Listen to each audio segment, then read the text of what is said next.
तर श्रीकृष्णाचा सगळ्यात फेवरेट म्हणजे दही मक्खन हा सगळ्यात फेवरेट होता. तर आज आपण त्याच्याशीच रिलेटेड आपण केक करणार आहोत. तर इथे मक्खननी भरलेला असा मटका केक तयार करणार आहोत. तर चला मग सुरू करूया.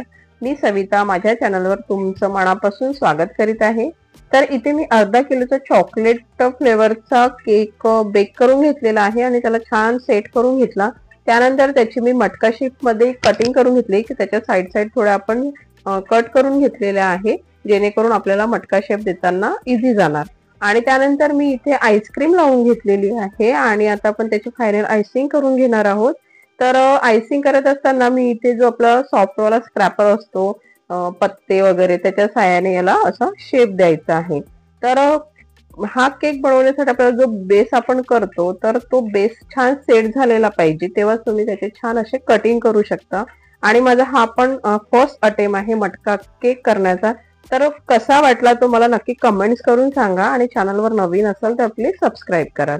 तर इथे आता आपला मटका छान असा तयार झालेला आहे आणि आता आपण याला न्यूट्रल जेलने पण डेकोरेट करू शकतो किंवा आपण क्रीम मध्येच कलर टाकून पण आपण याला डेकोरेट करू शकतो. तर मी आता याला थोडस लाईट असं येलो कलर टाकून घेतलेला आहे आणि आता आपण त्याची वरून अशी लेअरिंग करून घेतलेली आहे आणि ती छान अशी प्लेन करून घ्यायची आहे.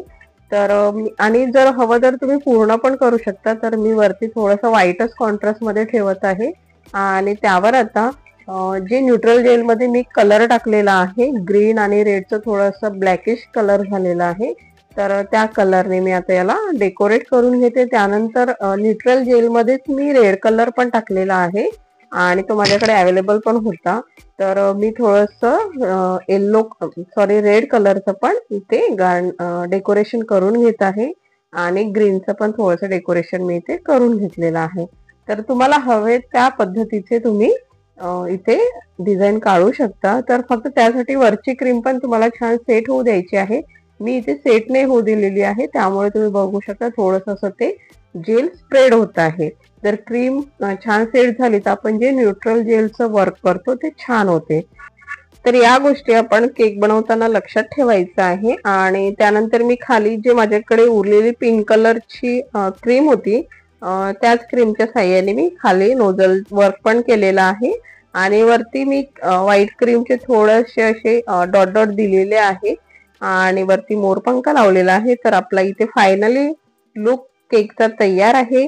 तर तुम्हाला कसा वाटला आणि आवडला असेल तर प्लीज चॅनलला सबस्क्राईब करा, रेसिपीला लाईक करा, शेअर करा आणि चॅनलला फॉलो करा. तर थँक्यू फॉर वॉचिंग. भेटूया नेक्स्ट व्हिडिओमध्ये.